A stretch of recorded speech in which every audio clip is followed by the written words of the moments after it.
మూడోసారి నిన్ను ఛాలెంజ్ చేస్తున్నా Jagan. My dear Jagan, time date నువ్వు ఫిక్స్ చేయి, చర్చకు నేను సిద్ధం, నువ్వు సిద్ధమా అంటున్నా. 16 నెలలు జైలుకి వెళ్ళింది ఎవరో ప్రజలకు బాగా తెలుసబ్బా. దొంగ సొమ్ము పెట్టి దొంగ పేపర్ దొంగ ఛానల్ నడిపించింది ఎవడో కూడా ప్రజలకి బాగా తెలుసు. డిఎస్సి గురించి చర్చిద్దాం. మీరు ముఖ్యమంత్రిగా ఉన్నప్పుడు గ్రూప్ 1 కుంభకోణం గురించి చర్చిద్దాం. క్వార్టర్ బాటిల్ కుంభకోణం గురించి కూడా చర్చిద్దాం.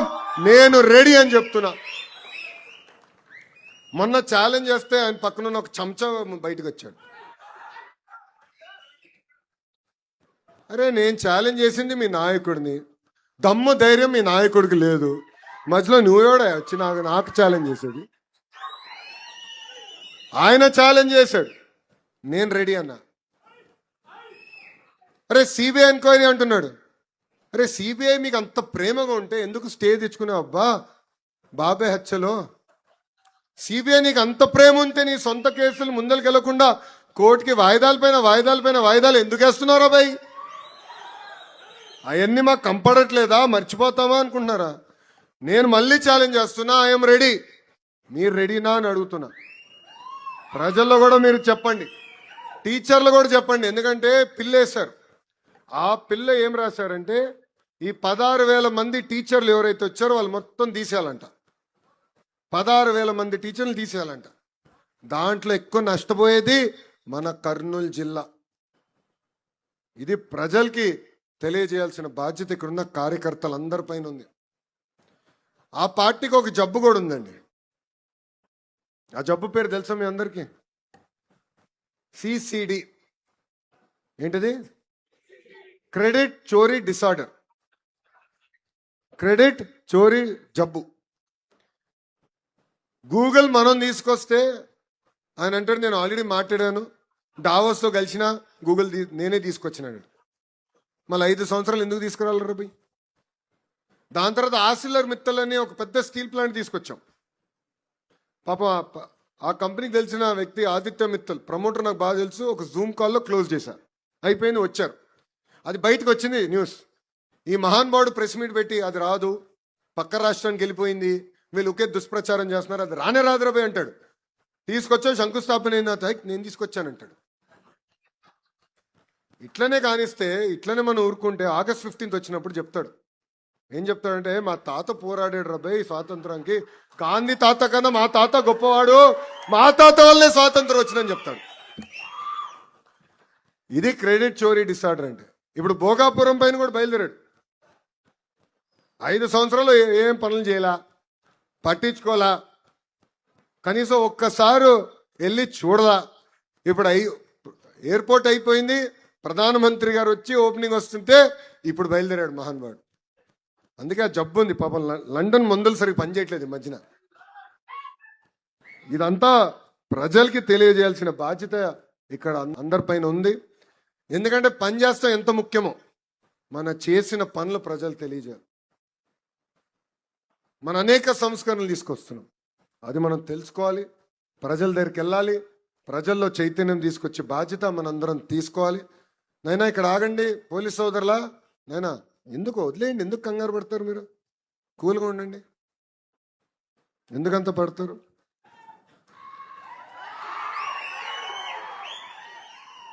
మీరు లేనప్పుడు మా వాళ్ళు ఉన్నారబ్బా నాతో, కంగారు పడద్దు. ఇక్కడ ఎవడేం చేయడలే. గొడ్డలి, గొలకరాయి, కోడి కత్తి మా పార్టీ కాదురా భయ్.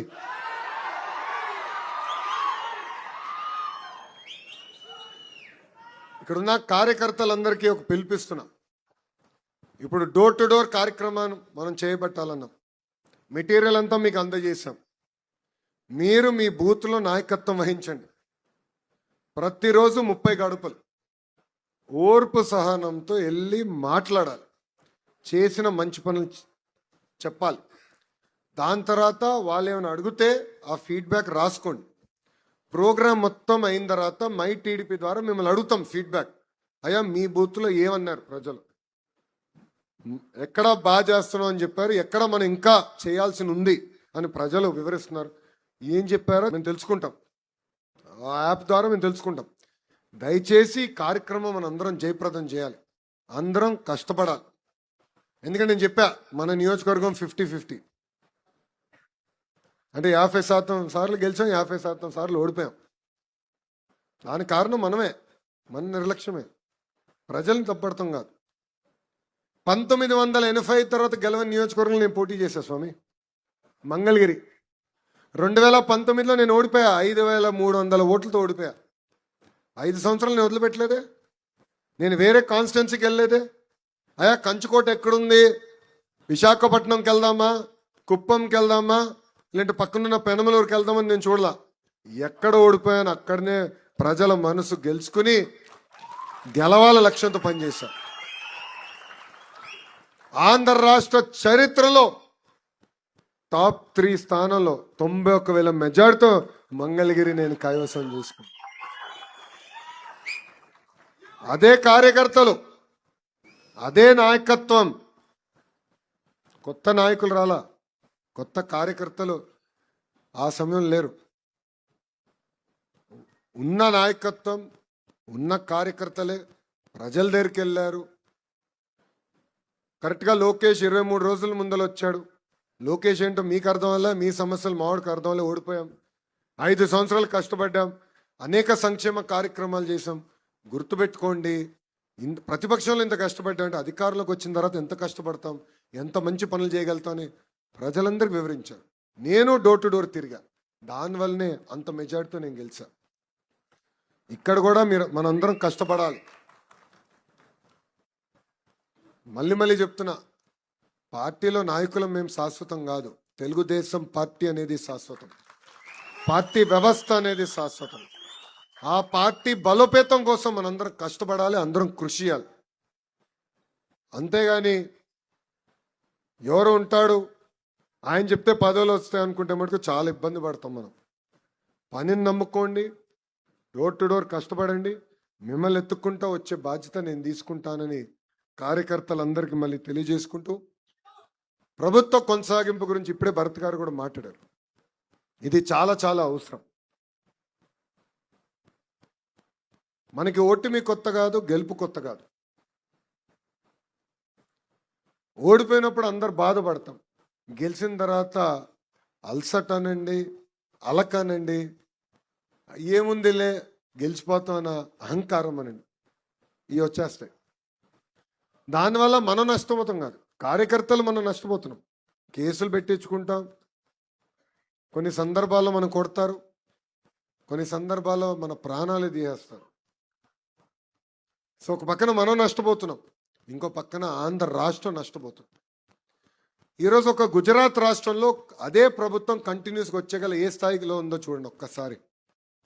ఒరిస్సాలో మొన్నటి వరకు ఒకే ప్రభుత్వం కంటిన్యూస్గా వచ్చేగల ఒరిస్సా కూడా మనకన్నా అద్భుతంగా అభివృద్ధి చెందింది. సో మన రాష్ట్రంలో కూడా ప్రభుత్వ కొనసాగింపు అనేది చాలా చాలా అవసరం. 1,05,00,000 మంది కుటుంబం మంది, పెద్ద కుటుంబం. అది కాస్త ఇప్పుడు కొంచెం ఇంకా పెద్దగా అయింది. జనసేన పార్టీ ఉంది, భారతీయ జనతా పార్టీ కూడా ఉంది. 3 పార్టీ కలయిక మొన్న ఎన్నికల్లో ఎవ్వరు ఊహించిన విధంగా 175 స్థానాల్లో 164 స్థానాలు మనం కైవసం చేసుకుంటాం జరిగింది. ఈ ఐక్యత ఉండాలి. సమస్యలు ఉండొచ్చు, 4 గోడల మధ్యన మాట్లాడుకుందాం, ఆ సమస్యలు పరిష్కరించుకుందాం, కానీ వదలబెట్టేది లేదు. No cross fire, no misfire, no విడాకులు. క్లారిటీగా మీ అందరూ తెలియజేస్తున్నా. ఎందుకంటే మన పార్టీ ముసుగులో జనసేన పార్టీని తిట్టేవాళ్ళు ఉంటారు, జనసేన పార్టీ ముసుగులో భారతీయ జనతా పార్టీని తిట్టేవాళ్ళు ఉంటారు, భారతీయ జనతా పార్టీ ముసుగులో మన తిట్టేవాళ్ళు ఉంటారు.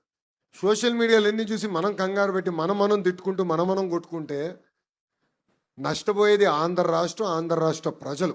ఇది దయచేసి అందరం గుర్తుపెట్టుకోవాల్సిన అవసరం ఉంది. సో ప్రభుత్వ కొనసాగింపు అనేది చాలా చాలా అవసరం. అందరం కలిసికట్టుగా పనిచేయాలి. మీకు ఎలాంటి సందేహాలు అవసరం లేదు. 1 కాదు, 2 కాదు, కనీసం 3 టర్మ్లు కలిసికట్టుగా పనిచేస్తేనే దారి తప్పిన రాష్ట్రాన్ని సరైన దారిలో పెట్టుకెళ్తాం. కోరిన అన్ని కోరికల పద్ధతి ప్రకారం కేంద్రంలో మన ప్రధానమంత్రి నరేంద్ర మోడీ గారు రాష్ట్రంలో మన ముఖ్యమంత్రి చంద్రబాబు నాయుడు గారు కలిసికట్టుగా తీర్చుతున్నారు. ఆ రోజు పాదయాత్రకు వచ్చినప్పుడు కర్నూలు అనేక మంది లాయర్లు, అడ్వకేట్లు అని వచ్చి కలిశారు. ఆనాడు చెప్పారు, హైకోర్టు ఇక్కడ ఉండాలి, ఇక్కడికి తీసుకొస్తే బాగుంటుందంటే వాళ్ళు ఒకటే చెప్పారు, చేయలేని హామీలు నేను ఇవ్వను. కానీ ఆనాడు నేను ఒక హామీ ఇచ్చా, హైకోర్టు బెంచ్ కర్నూలులో నేను ఏర్పాటు చేస్తానని హామీ ఇచ్చా.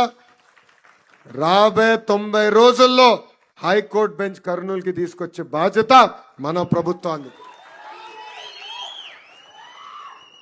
ఇవన్నీ చేయగలుగుతున్నాం అంటే కేంద్ర ప్రభుత్వం సహకారం ఉంది. ఇది మనందరం గుర్తుపెట్టుకోవాలి. డబుల్ ఇంజిన్ సర్కార్ వేరే రాష్ట్రాలు ఉన్నాయి, కానీ మన రాష్ట్రంలో డబుల్ ఇంజిన్ బుల్లెట్ ట్రైన్ సర్కార్ ఉంది. ఎందుకంటే బాబు గారి స్పీడ్ మీకు తెలుసు, తగ్గేదే లేదు. అదే స్పీడ్లో ఇప్పుడు ప్రధానమంత్రి నరేంద్ర మోడీ గారు కూడా చూస్తున్నారు. ఇద్దరు కలిసికట్టుగా రాష్ట్రాన్ని అభివృద్ధి చేయాలన్న లక్ష్యంతో పనిచేస్తున్నారు. అందుకే ప్రభుత్వం కొనసాగింపు అనేది చాలా చాలా అవసరం. అందరం కలిసికట్టుగా పనిచేయాలని ఈ సభాముఖం మిమ్మల్ని అందరినీ కోరుకుంటున్నాను. అంతేకాకుండా ఇప్పుడే మన ఇన్ఛార్జ్ మీనాక్షి నాయుడు గారు 3 విషయాలు ఆయన చాలా కోరికలు కోరాడు రా భయ్. గురువు గారు ఎట్టుకో లిఖిత రూపంలో ఏమేమి చేస్తే బాగుంటుంది, మున్సిపాలిటీ ఏం చేస్తే బాగుంటుందని ఇస్తా అన్నారు. నా శాఖకు సంబంధించిన 3 అంశాలు, అంటే ఒకటి అది మన ఫరూక్ గారి శాఖ, అది గురుగారితో మాడతాం. మైనారిటీ రెసిడెన్షియల్ స్కూల్ ఒకటి, అదేవిధంగా ఐటీఐ ఇమీడియట్గా ప్రారంభిస్తే బాగుంటుందని పెద్దలు కోరారు. అది తప్పనిసరిగా చేపించే బాధ్యత నేను తీసుకుంటాను. 90 రోజుల్లో ప్రారంభించే బాధ్యత నాది అని మీనాక్షి నాయుడు గారికి నేను హామీ ఇస్తున్నా. ఉర్దూ జూనియర్ కళాశాల గురించి కూడా పెద్దలు కోరారు. ఇప్పుడు రిక్రూట్మెంట్ చేస్తున్నాం, ప్రత్యేకంగా ఉర్దూ టీచర్స్ కూడా రిక్రూట్మెంట్ ఇప్పుడు ఈ డిఎస్సి 4వ విడత డిఎస్సిలో చేస్తున్నాం. అది కూడా త్వరలో ప్రారంభించే బాధ్యత నేను తీసుకుంటానని గౌరవ ఇన్ఛార్జ్ గారికి తెలియజేసుకుంటున్నాను. అంతేకాకుండా ఆధునిక పరిశ్రమలు తీసుకురావాలని పెద్దలు నాతో కోరారు. కారులో కూడా మాట్లాడుకున్నాం. కంప్రెస్డ్ బయోగ్యాస్ కానివ్వండి, లేదంటే వేరే రకంగా పరిశ్రమలు ఏదైతే మన ప్రాంతానికి వస్తాయో అది టీజీ భరత్ గారికి నేను కోరుతున్నా. ఈ సభా వేదికగా బాధ్యత మీది. అన్ని నేనే చేయాలి, అన్ని నేనే మోయాలంటే అవదు. ఇండస్ట్రీ మార్చులు ఆయనే బాధ్యత. మీ ముట్టు పెద్ద చేయకపోతే ఆయన నిలదీయండి. ఆధునిక పరిశ్రమ తీసుకురాకపోతే ఆయనే నిలదీయండి.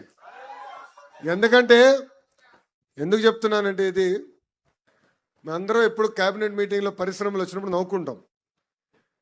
ఎందుకంటే ఒక టీమేమో వైజాగ్, ఒక టీమేమో అమరావతి, ఇంకో టీమేమో రాయలసీమ అని. సో అందరం నవ్వుకుంటాం. ఈరోజు ఎక్కడ పంపించాలి, ఏ పరిశ్రమ ఎక్కడికి వెళ్తే బాగుంటుందని చర్చిస్తాం. రాయలసీమకి పరిశ్రమలు వచ్చినాయి, గతంలో కూడా వచ్చినాయి. ఒక కియా వచ్చింది, అదేవిధంగా హీరో మోటార్స్, ఇట్లా అనేక పరిశ్రమలు వచ్చినాయి. కానీ కర్నూలుకి తీసుకురావాలి, ఒక కంకణం కట్టుకుని ఒక బాధ్యతగా చేశారు. అది మన ఇండస్ట్రీస్ మార్చులు. ఆయన వల్లనే ఈ పరిశ్రమలు కర్నూలుకి వచ్చింది. ఇప్పుడు ఆయన పైన బాధ్యత ఉందబ్బా. ఓర్పు సహనంతో పనిచేద్దాం, ఆడుతూ పాడుతూ పనిచేద్దాం. తిరిగి మళ్ళీ కూటమిని గెలిపించుకుందాం. మళ్ళీ ఆంధ్ర రాష్ట్రానికి ముఖ్యమంత్రిగా చంద్రబాబు నాయుడు గారిని చేసే వరకు మనం ఎవ్వరం పడుకునేదాకలా. అయ్యా ఇప్పటివరకు మీరు బాబు గారిని చూశారు, ఇప్పుడు నేను వర్కింగ్ ప్రెసిడెంట్ అయ్యా. బాబు గారు కఠినంగా ఉంటారనుకుంటే చాలా పొరపాటు పడుతున్నారు. నేను మిమ్మల్ని ఎవరిని వదిలిపెట్టాను. నేను పడుకోను, మిమ్మల్ని పడుకొని అందరినీ పరిగెత్తిస్తా. ఎవరైతే పని చేస్తారో వాళ్ళని ప్రోత్సహిస్తా. ఎవరైతే పని చేయరో, పదవి తీసుకుని ఇంట్లో పడుకుంటారో, ఒక్కసారి చెప్తా, రెండోసారి చెప్తా, మూడోసారి దండం పెట్టి మార్చేస్తా. నాకు ఎలాంటి మొహమాటాలు ఉండవు. మొహమాటం బాబు గారి డిపార్ట్మెంట్ అబ్బా, నాది కాదు. మనసులో ఉంది, నిర్మమాటంగా చెప్తా. వేదిక మీద పెద్దలు అందరికీ కూడా బాగా తెలుసు ఆ విషయం. మనసులో ఉంది, నేను చెప్పేస్తా. నచ్చినా నచ్చకపోయినా నేను చెప్తాను భయ్. ఎందుకంటే పని చేయాలి, కష్టపడాల. అధికారంలో ఉన్నప్పుడు ప్రతిపక్షంలో ఉన్నట్టే పని చేయాలి. ఆ కసి ఉండాలి, అప్పుడే మనం అనుకుంది సాధించగలుగుతాం. సో కలిసికట్టుగా పనిచేద్దాం, తిరిగి పసుపు జెండా ఎగిరేద్దాం. ఎట్టి పరిస్థితుల్లో నిర్లక్ష్యం వద్దు. అహర్నిశలు కష్టపడి పార్టీని బలోపేతం చేసుకుందామని సభాముఖం కార్యకర్తలందరికీ నేను కోరుకుంటూ నాకు ఇంత అద్భుతమైన అవకాశం ఇచ్చిన మీ అందరికీ పేరు పేరున నా హృదయపూర్వక ధన్యవాదాలు తెలుపుకుంటూ మీ అందరి దగ్గర నుంచి సెలవు తీసుకుంటున్నాను. జోహార్ అన్న ఎన్టీఆర్, జోహార్ అన్న ఎన్టీఆర్. చంద్రబాబు నాయుడు గారి నాయకత్వం, చంద్రబాబు నాయుడు గారి నాయకత్వం. జై హింద్, జై హింద్.